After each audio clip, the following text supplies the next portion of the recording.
So today we'll talk about the psychology of financial well-being. Now, this is not financial advice, it's to help you reduce money stress and build peace of mind. So this is about the psychology of it. Now, I will give you one or two tools that you can use for things like budgeting, etc., because I think that does play into the psychology, but I'm not a financial advisor. This is more about the psychology. And this is part of the empowered blueprint as well, the sessions.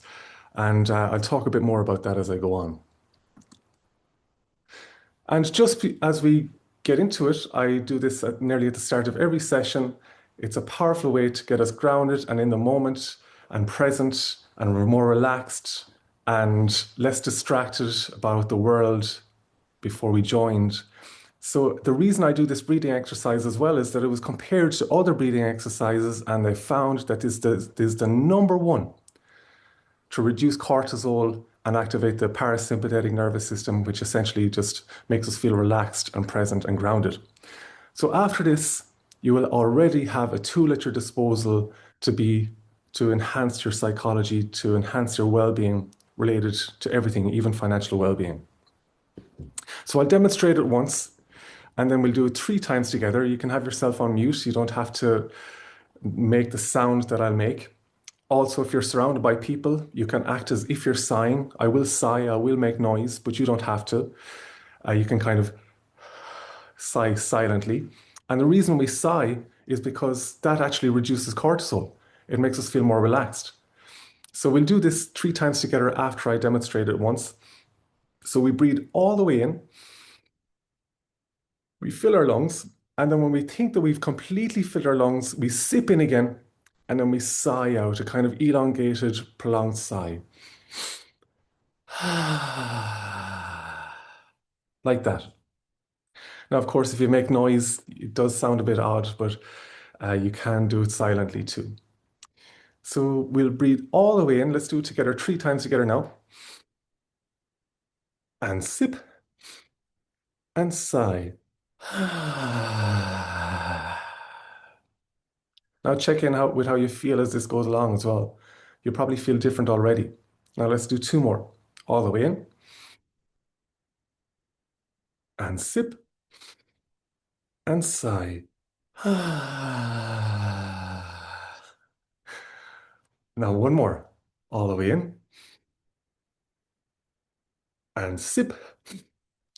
And sigh.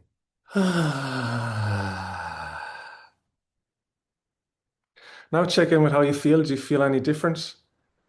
Any more grounded? Any bit more peaceful? You might feel a bit lightheaded. I think I did it a bit quickly. I feel a bit lightheaded. But if we do it a bit slower, we'll feel a bit more grounded and more peaceful. But I'm sure you feel that little bit less anxiety. Can I get some thumbs up? Maybe you can see that the emojis are on the bottom there. You can click for some thumbs up if it had affected you in any way. Have I lost the emojis? I can't see them. Anyway, it'd be lovely to see. You can give me a thumbs up on the camera or the emoji if it affected you. Or if not, let me know in the chat and we can overcome that together. I'd love to keep this interactive as well. Oh, I see some thumbs up there. Great, lovely to see that. And if something, you can put it in the chat as well on the LinkedIn Live, say yes, or a thumbs up there as well. I'll go back and see it. And as we're going through this as well, it'd be lovely to keep it as interactive as possible. So if you have any questions, just please unmute and ask me, or else put it in the chat. I'll keep an eye on the chat here in the Zoom. And I kind of like that energy. It keeps it interactive. It kind of injects a different type of energy, and it keeps it tailored for you as well.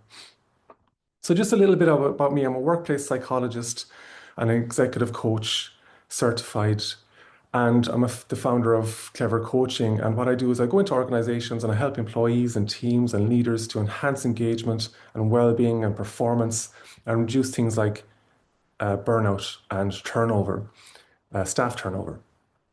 And I've worked in the smallest organizations when I was starting out, just even 1 person in the organization, and then some of the largest organizations in the world and everything in between as well, state agencies and all of that, and some Fortune 500 companies. And I've developed a model of well-being.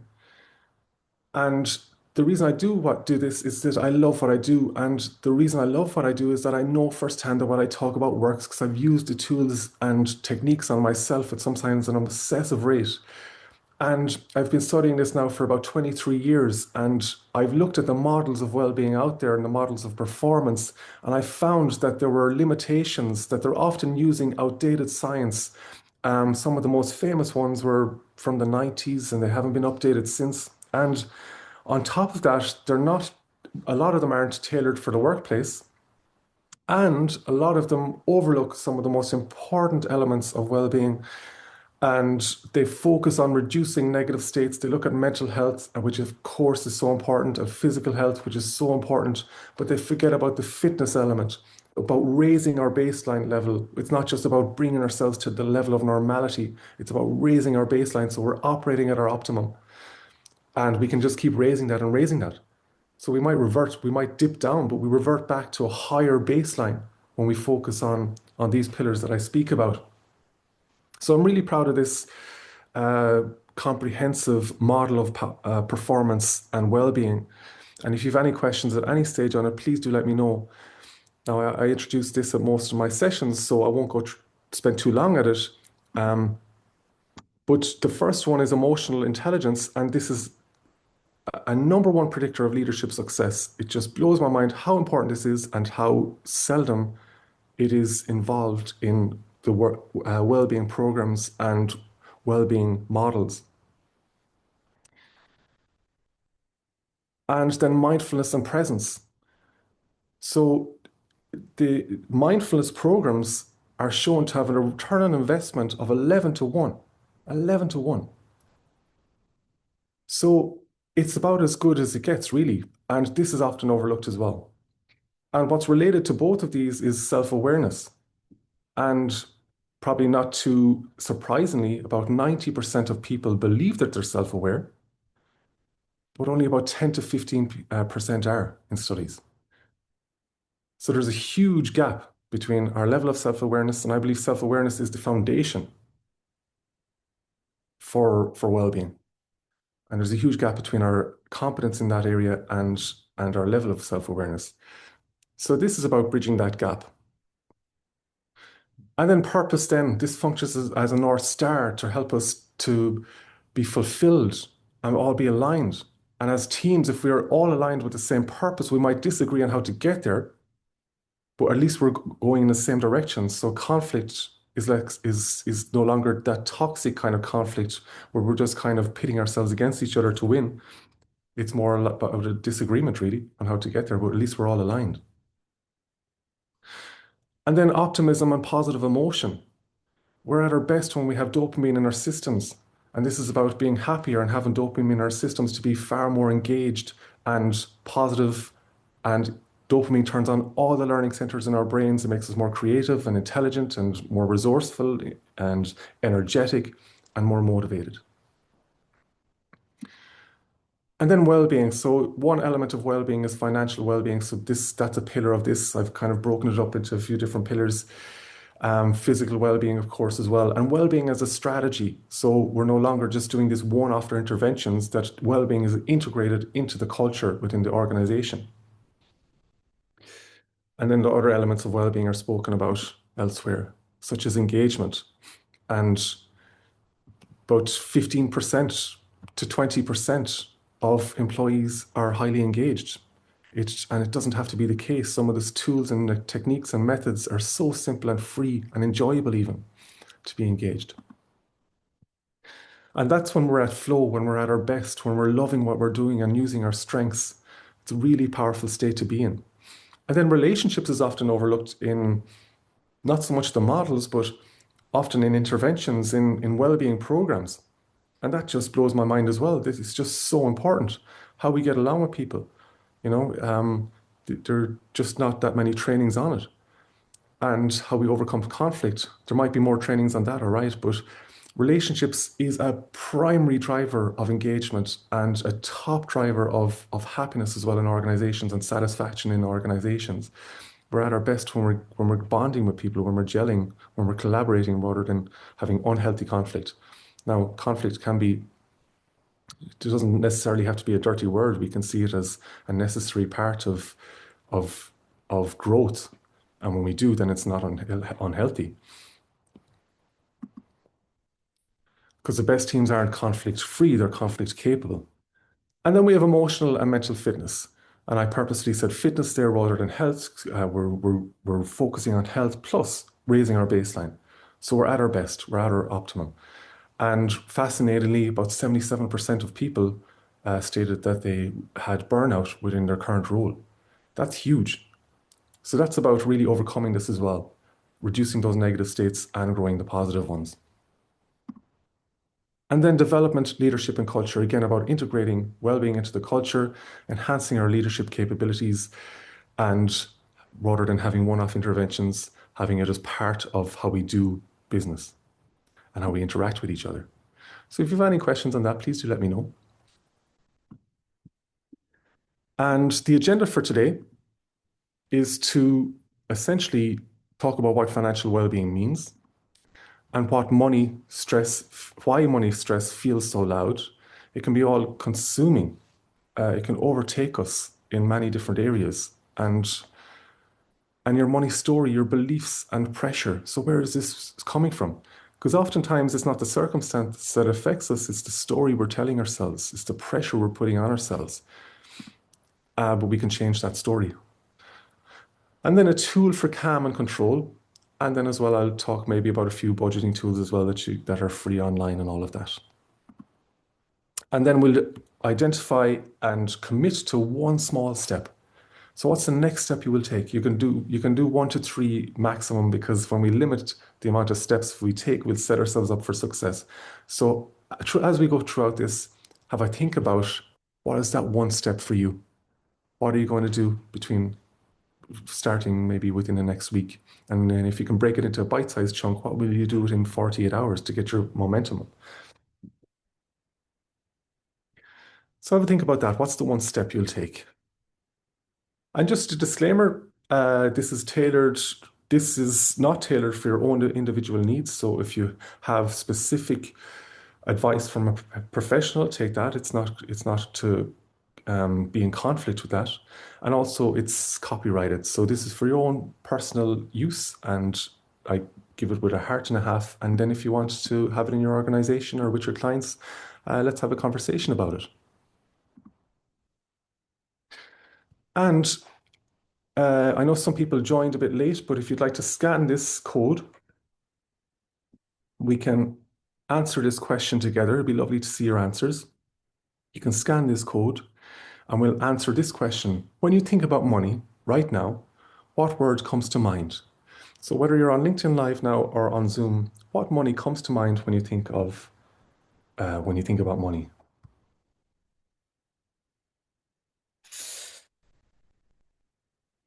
Makes a lot of noise, that bottle there.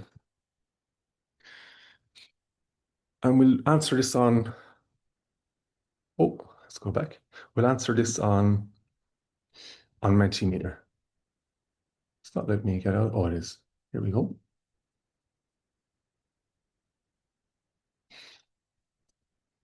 When you think about money right now, oh, we're answering already. Brilliant. Thank you. And you can answer as many answers as well as you like here.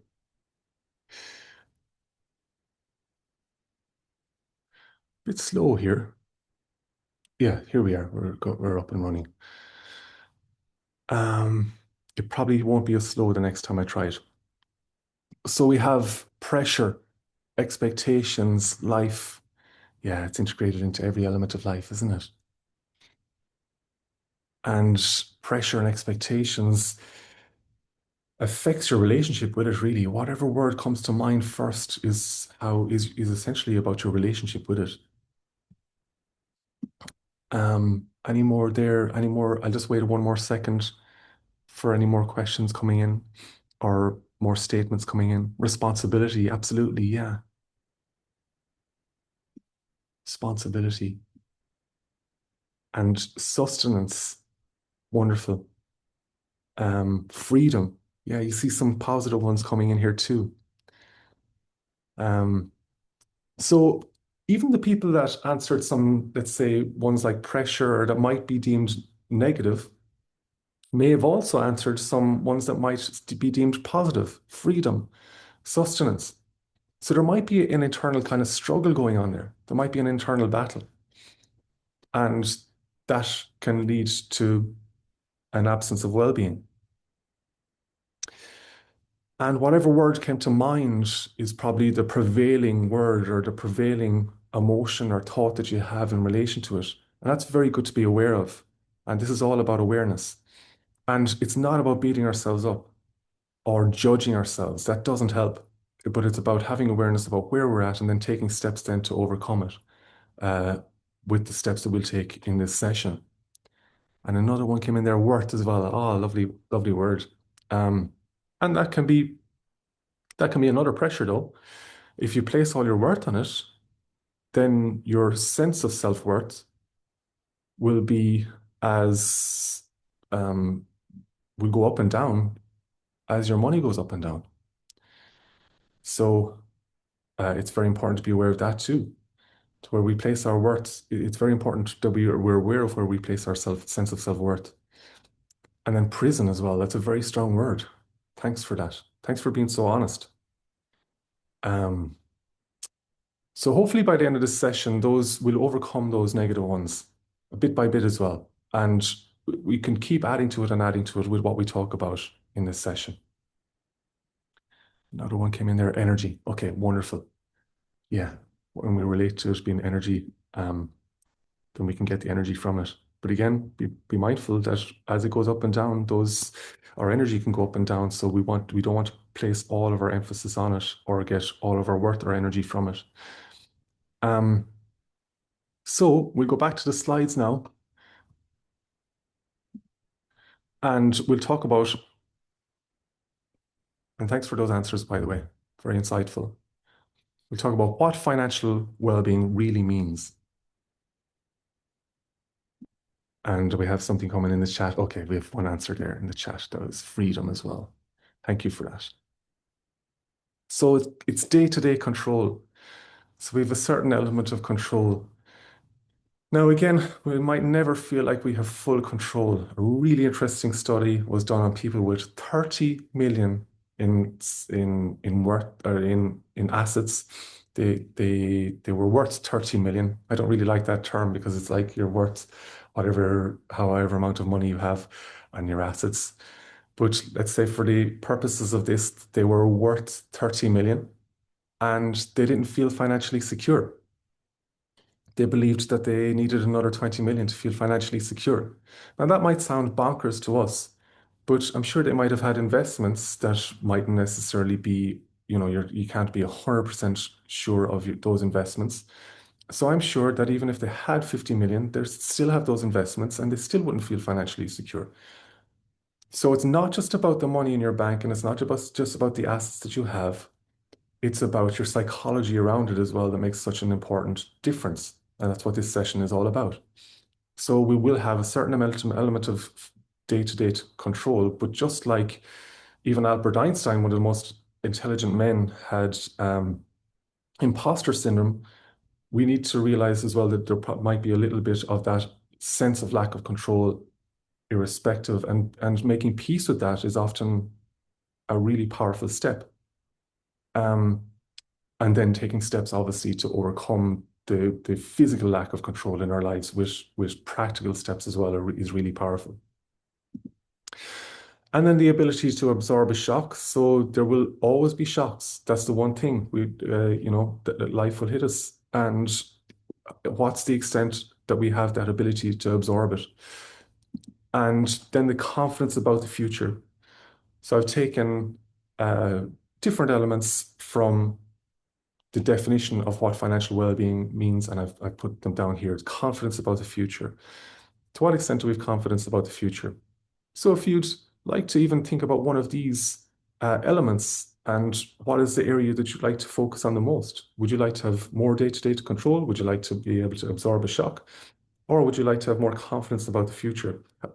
Have a think about which element resonates with you and which one you'd like to focus on for this session. And that will inform maybe where you'd like to, what tool or technique you'd like to incorporate. And money stress is rarely just about numbers. It's uncertainty because uncertainty drives threat. That's just how our mind works. We see threats where there are no threats. Just even just a simple example, let's say public speaking, where heart races and we feel sometimes that we might have a physical threat. Um, but that isn't a physical threat where our body is responding like it needs to fight or run away, but it's just a psychological one. And that's the case for our minds are probably evolved to perceive negative information. We have what's called a negative bias. As humans, we're more likely to identify with and believe and remember negative information. We probably evolved that way because we were probably more likely to survive if we were more attuned to threats in our environment. And this uncertainty drives threat. And it's the limbic system, the part of our brain that's responsible for emotions, gets triggered very easily. It's continuously scanning our environment to see, do I like this, yes or no? Is this a threat, yes or no? Um, but it's very important to be aware of that it's a bias. It's skewed in the negative. So we don't have to believe everything that our mind tells us. And the less we do, the more inner peace we will have. And shame fuels avoidance. So oftentimes the things that we know we need to do the most are the things we avoid the most because we have shame about it. So shame doesn't help. Beating yourself up about it does not help. And remember that the same mind that tells you to just easy to remember example, the same mind that tells you to overspend or spend on something that is comforting is the same mind that beats you up for buying it. Again, those thoughts will come up, but we don't have to listen to them. We don't have to believe them or get lost in them. The less we get lost in them, the more inner peace and inner freedom we will have. And comparison steals clarity. This is absolutely huge. When we're comparing ourselves to the best, we're always going to feel like there's a gap. And we do this in every area of our lives. And one of them is our finances and our assets or what we have. Comparison is the thief of joy. And what shapes your money mindset is that what you learned growing up. I'm sure you've been told things over and over again, like money doesn't grow on trees, uh, or what your environment rewards. So if you grow up in a materialistic environment, you're going to have a materialistic attitude more likely. These are things that are often we have learned. And what you compare yourself to as well. Absolutely huge. They're all kind of interlinked as well. So with that, what has shaped your view of money the most? Let's put that on Mentimeter. And again, if you're on the LinkedIn Live, you can join us on Zoom. The link is there in the comments, or you can answer anyway for this from LinkedIn Live. You can see there that the barcode is here on the right if you want to scan it, or join at menti.com and use the code 6303. It's up here, 6624. So what has shaped your view of money the most? Is it family messages, a key life event, cultural comparison, salary norms, or other? What would you say has shaped your view the most? Because when we identify it, then we can overcome it far easier. Otherwise, it's just a program running in the background that has been part of our conditioning, running our lives. These are the things that are going on in the background. We're not even aware of it generally. And if you're not, again, don't beat ourselves up. That's just part of being human. And it's running our lives. It's pushing us around. It's directing our thoughts and actions and behaviors. So being aware of it is key. Okay, so family messages. Um, yeah, that makes sense. We've grown up with it. We haven't even questioned it from a young age. Now is the time to question those what we've been taught. And some of it might be helpful to an extent as well, but we want to let go of the elements that aren't. And then culture comparison, yeah, that's huge as well, especially with social media. If you want to feel inadequate about yourself and how you're doing, open social media, open Instagram. I presume TikTok as well. I'm not on it. And then salary norms. Yeah, of course. Then we're going to be comparing ourselves to other people. Um, okay, so that makes sense. That makes sense. And if it's older then as well, I'd lovely to hear your comments in the chat. So now we know where it's coming from. Have a think about what those statements are. I see some more coming in there, some li key life event as well. So what was that key life event? You don't have to be put these in the chat. I know these are a bit more vulnerable, but um, once with that awareness, then see then what is the programming here? What are the t continuous thoughts that are going on in for myself, and then we can overcome it with the next slides. Yeah, culture and comparison has jumped up there as well. Um, it's very prevalent, and these are the things as well that we're not aware of oftentimes. That's the thing about it. Um, so with that awareness, what do we do? And just a little bit more about awareness, actually, this is a really important slide. Signs money stress is running you is that your mind is ruminating. This is when we're lost in thought and we're just consumed by it. We're not necessarily even aware of that. And we're second guessing and we're distracted. Then our body as well, our body responds. We have sleep disruption, we might have tension, we might be tired, and our behavior then is affected by all of this. So we have avoidance. This is often avoidance of the things we should be doing, or overchecking. So this might be, let's say, if we were budgeting, we might be overlooking, we might be overthinking about it, be consumed by it, or guilt spending as well. So we can have both sides of the spectrum. We might be underspending because we feel restricted, or we might be overspending because we want to console ourselves, essentially. And all of this enhances our awareness. We can catch ourselves ruminating in terms of our mind. We can see it in our bodies. If we check in more, our body is communicating to us all the time, all the time. And then our behavior then, and they all kind of feed each other. If we behave a certain way, then we'll think a certain way and we'll feel a certain way, and they all kind of compound and feed each other. So it's about being aware of this again and then taking the positive steps, like the calm reset. This takes just 60 seconds and it's really easy to remember. And of course, if you do it for longer, it'll be even more powerful, but it's a very easy to remember acronym. And as I go through it, just let's work through it together now. So C stands for catch the feeling. Check in with your body, see what you're feeling. If this is all you do, this is absolutely life-changing stuff. Um, I think of all my time studying psychology, etc., I think this is one of the closest things to a panacea. And the reason that people don't talk about it is because it's so, and by panacea, I mean a one size fits all. It works for everything. And the one reason people don't talk about it is because it's so counterintuitive and it's contrary to what we want to do. It's when we feel something negative or that feels uncomfortable, we often want to push it down. We repress it or fight it or react based on it. And none of that helps.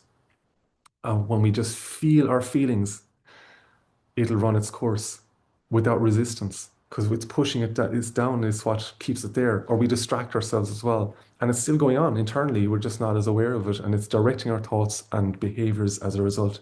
So simply feeling your feelings and relaxing behind it, breathing through it will help it run its course. And it's so overlooked, and it's so simple, but it is just life-changing. It will free you up internally beyond anything that I've done. It's mind-blowing how powerful it is, and it can even lead to very enhanced states like awakening and enlightenment if you do, over and over and over again. And then ask, what story am I telling? So there's some story, there's something you're telling yourself. Um, what are you saying to yourself? Have a think about that now. What's the story you're telling? Because it's the story that you're telling, your belief that is leading to the consequences of feeling terrible and acting in unhealthy ways. What is that story? And we can challenge it. We don't have to believe that story. It doesn't necessarily have to be true. What is a more kind, what is a more generally it's unreasonable, it's irrational rather to keep us safe. So, what is a more realistic way of viewing this? Is a really powerful question to ask to replace your thoughts with. What's a more realistic way of viewing this?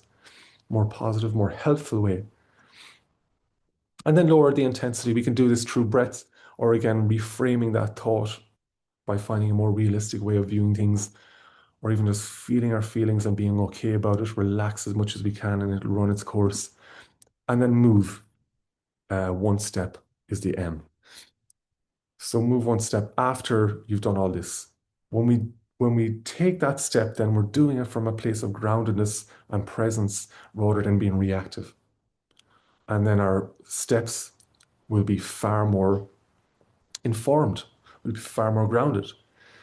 Really powerful. If that's all you get from this session, this is life-changing for pretty much any challenge you can have, really. But really, it's really powerful for our financial well-being and taking positive steps in for our finances in more grounded steps. So again, catch the feeling, feel it, let it be okay. Ask, what story am I telling? Once we illuminate that story, we can often see how irrational it is or how negative it is. And then lowering the intensity, we can replace that with a more helpful thought, and that's powerful. But then our physiology kind of needs to change as well in order for us to believe that thought. Because if we were thinking something and our heart and our body is still saying no, then over time we won't, it'll take longer to believe it. So when we change our physiology, such as through our breath, and feel more relaxed, that thought will percolate a lot easier. And then we take the step after we've done all that, rather than being reactive. Sounds too simple to be as effective as it is, but it's about as powerful as it gets. So, which pattern shows up the most for you? What would you say? Which pattern shows up the most for you? Let's put that now on Mentimeter. Um, which pattern shows up the most for you? Is it avoiding decisions, overthinking, comparing, clamping down, or spending for relief? So when you have those negative thoughts, it's good to be aware of what is my reactive way of reacting. Is it avoiding decisions? That can be key. Do we procrastinate? Do we overthink? Do we ruminate? Do we beat ourselves up? Do we compare ourselves to other people again, which isn't helpful? Or clamp down on ourselves, be extra cautious, be extra hard on ourselves, or spending for relief. So these are kind of like opposites. And we might swing between both of them and find it hard to find happy mediums. So sign into Mentimeter there again if you've signed out.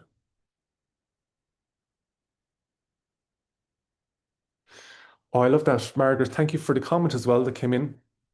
In the meantime, a key life event could be divorce and starting over from zero, but with experience. Yeah, absolutely. That's a huge key life event. Things like divorce, moving, changing job, uh, being let go, all of those things are huge.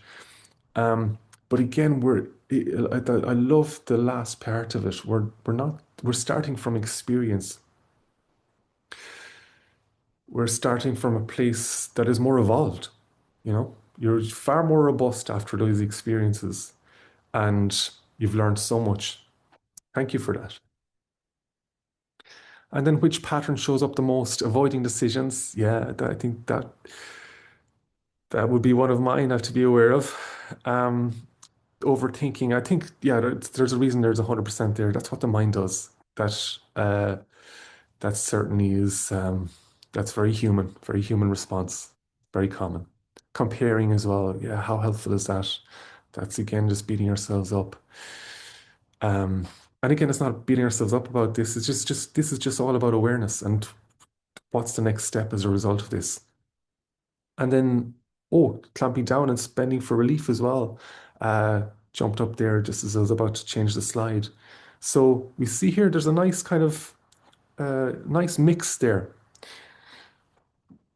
So again, with this awareness, what will we do? And the calm technique will probably be helpful for all of them. But we'll talk a bit more about a few different steps we can take as the session goes on. But these next two slides are just a little bit about in the workplace as well, if someone else might be affected, or if you're affected as well, how will you reach out? because many people carry money stress privately. It's one of those ones that people just don't talk about. We can talk about other issues with less vulnerability. And silence increases shame and mental load. It just doesn't help. So small signals can show up at work and we can be attuned to them. We can be attuned to them for ourselves, and we'll probably be more attuned now that we've answered those questions and keep asking those questions of yourself. But we can see them in other people, and it's good to talk.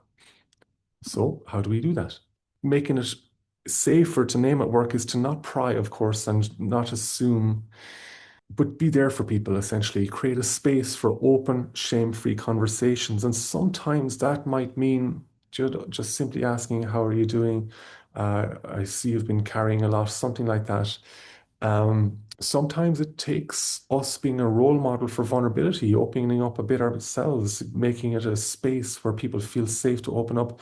And again, we never shoot the messenger when someone tells us something. We're always open to it because people will learn whether it's safe to open up or not. And a really lovely quote that I love saying is that trust is built in drops. So it's very hard to build it up. It takes a while, and it's lost in buckets. So we can easily lose trust when we respond in a way that isn't helpful. But we build it up through, being that bit vulnerable ourselves, or being a role model, and being kind and open. And then we offer choices and not pressure. So a really nice example is that sometimes in workplaces we might have events and we go to them, but sometimes they cost money and we might overlook that, this is only what X amount of money. But for some people that can be a lot. We don't know what is going on for people. We don't know, maybe their spouse has lost their job. Maybe they might, as was mentioned in the chat, someone might be going through a divorce. All those things might be the case. They might have had very unhealthy kind of, or stringent or learned strict patterns or ways of thinking as well as a child. So it could really create anxiety for them as well if they have to spend a lot of money. And there are so many things we can do together that don't require that a lot of cash. So choices as well as a nice thing, or asking people what they would like to do, and then signposting as well. Support clearly, especially if you're a leader.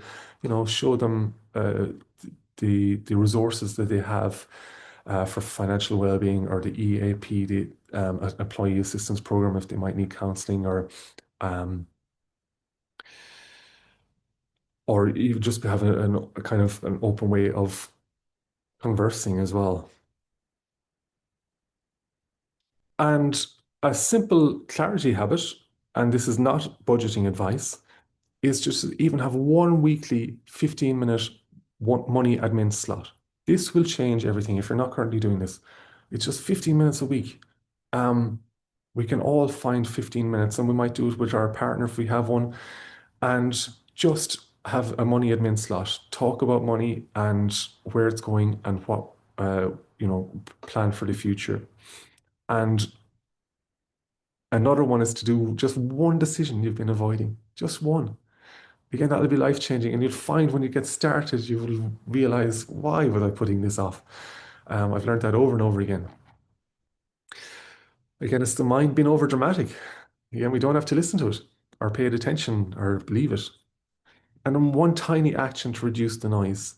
What's one step? What's one tiny action? Again, I loved asking this question. It's about as powerful as it gets. Once the smallest step that will make the biggest impact. The smallest step that will make the biggest impact. The reason that's so powerful is because we're talking about a small step, easy to take, and biggest impact. I ask that over and over again in different areas. Oh, and then a really nice uh, model or method is called the 6 jars method for financial clarity. Now you can find this online as well. 6 jars method. Now, this is not financial advice, but it's a nice way of kind of managing your money so you have more clarity about where the money is going and where you'll be in the future. Now, you might have different percentages for these, and you might swap in some of these and swap out some of these, but it's just a nice framework to start with, and you can change it about in as much as you want. So one jar or place to put the money, essentially, and you can, some of the bank accounts as well might have, you can a lot, different money, amounts of money to different jars or pots within certain bank accounts. I know Revolution and Post do it. Again, it's not financial advice, um, but one of those jars could be needs or necessities. So this is essentially what you need to live. You will find rent, bills, food, things like that. So this method that you will find it puts needs at about 50%. Now that might seem bonkers to you. You might need to spend more on that, and that's fine. But this is just an example. But I would challenge it as well if it's about maybe tailoring things a bit as well. Might be some bills there that are subscriptions that are just going out and you're not using them, things like that. You can whittle things down. This is about awareness again and taking positive steps. And then the next jar is the financial freedom jar. So this is for investments essentially. You might put it into the stock market or put it in somewhere where you invest for the long term. So let's see, what does the model say about this one? This would be just for example 10%. But again, we would change that percent based on what is comfortable for you. And then long-term savings then as well. So we might have big purchases or emergencies. Um, so we will feel like there's a cushion. Remember at the start, one part of financial well-being is feeling like you can absorb a shock. And when you've put away an X percent for long-term savings like this, if an emergency comes, that will absorb the shock. So, for example, if we put 10% here, um, and again, we could change those percentages. We'll absorb that shock. And then the next one is education. So things like courses or books or growth. Now, if you're early on in your career, you might put much more in this than 10%. If you're going through college, you put much more than 10% into this. But again, it's just as an example, if you're kind of up and running in your career and things like that, maybe 10% might go here for continuous learning. Or you mightn't need 10% at all. It could be just all done on books or might just have an Audible account. So again, we tailor it to your needs. But just for example, 10% on education for growth. And one of those elements of growth is how to enhance our financial well-being. And then fun, such as treats, hobbies, guilt-free spending. So we're not overdoing the fun, but we're also not underdoing it due to guilt. So we have guilt-free spending. We just blow this every week. Isn't that nice to have that kind of structure for yourself? So for example, here 10% there too, um, for treats and hobbies. So we live. So this is a lovely 6 jars method for financial clarity. As a result of this, we'll have more clarity of where our money is going or should go, and we can have fun while absorbing the hits and investing for the future. And then another uh, element of this is if we want to give for donations, gifts, generosity. We might have 10% there, it might be 5%, might be 1%, whatever it works for you. But that feels good too. That's good for us. So we have needs, financial freedom, long-term savings, education, fun, and giving. As examples, we can switch them out, change them. For example, if you have your own business, you might put, you know, X% for taxes, things like that. And free tools that you can use from this week. I know that I said that this is not about financial advice, but sometimes people mightn't have seen the small print in relation to that. So just here are some tools that you can use in your own time. And one of them is it's called Wallet, and it's a free budgeting and expense tracking. So with all of these, they're free and pretty easy to use and find online and international. And then good budget. So we might plan spending by category with this, and we can play around with all of these. And then we've Splitwise. So we track shared bills and who owes what and who owns what. So if you want to do that with your partner, it's a nice tracking tool as well. So we have Wallet, good budget, and Splitwise, just to feel more in control of our expenses and our spending.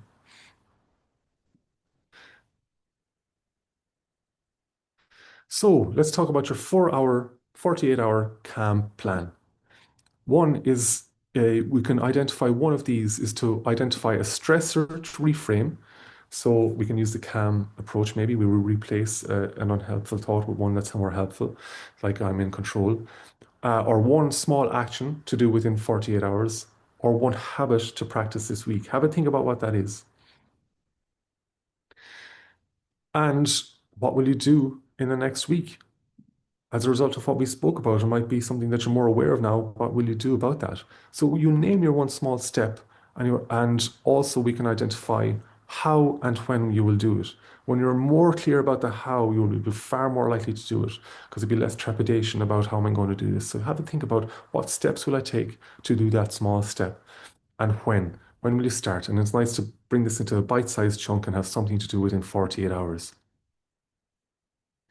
So let's put this on Mentimeter now. What's your one small shift? What will you commit to this week? Um, what's the one small thing? We want to have something to go away with because the information, of course, is very powerful, but it's only powerful when we put it into practice. So let's go into Mentimeter now and talk about what's the one small shift you'll commit to this week. Again, we can go to menti.com and type in 6303 6624, and you can answer as many times as you want. And just as you're doing that, I see some nice comments coming in here. Uh, oh, lovely. So last month I unsubscribed many applications and I'm not missing them. Yeah. Um, I don't know the exact amount of time, but I think it is 3 months that people are, it could be even 6 months. They're crazy. That from the time that someone stops using a subscription or an application to the time that they unsubscribe. And that's, if you add all of the applications or subscriptions and all those months, that is a lot of money. And you just see money coming out of nowhere. It's not really coming out of nowhere. It's just not going into places that you're not using it. Thanks for that. And it's also really important to be aware of that certain subscriptions are not only taking your money, but they're draining your time and energy. I've let go of Netflix and those kind of ones that are addictive and you use them uh, unconsciously and then time is lost and gone and I just could be investing it in things that are more helpful and healthy. Now that's one example that I use. That mightn't be your example. Might Netflix might be wonderful as a kind of unwinding for you. But it's good to be aware of this. Where's our money going and are there things that I can cancel? And then you can give your time becoming a volunteer in Samaritans, for example. Yeah. Thanks for that comment as well. Oh, I see that was probably in the giving element as well. Yeah, we don't even need to spend money to give. Thank you for that. And that's all life-changing stuff.